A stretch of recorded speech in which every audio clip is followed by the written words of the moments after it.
I never imagined my life would become a twisted reality show, but here we are.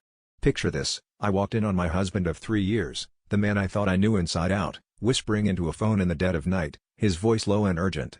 My heart skipped a beat, not because of the suspicion of infidelity but because I realized he wasn't speaking to a lover, he was reporting to someone. The words fidelity test and client satisfaction echoed in my mind like a cruel joke.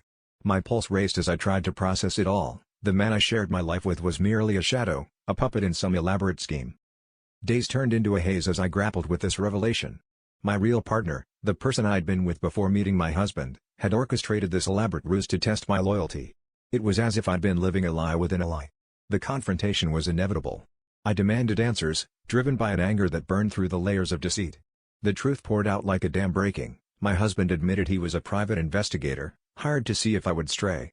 His mission was to blend seamlessly into my life, to pose as the perfect spouse and watch my every move.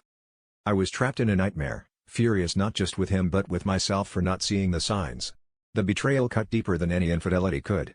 My real partner, who I once thought had loved me, was nothing more than a puppeteer, pulling strings in a sick game to feed their insecurities. I was nothing but a test subject, my emotions a mere pawn in their twisted game. The confrontation with my real partner was explosive, filled with accusations and a litany of questions that had no satisfying answers. The irony was not lost on me. The one thing they feared most, disloyalty, was the very thing they sewed into the fabric of our relationship.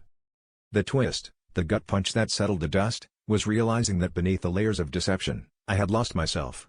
My identity had become entwined with my need for validation from others, and it took the collapse of these relationships to see it.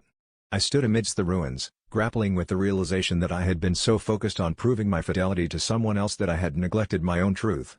This revelation was the bitter epilogue to a saga of betrayal, leaving me to pick up the pieces and redefine who I was without the shadows of deceit looming over me.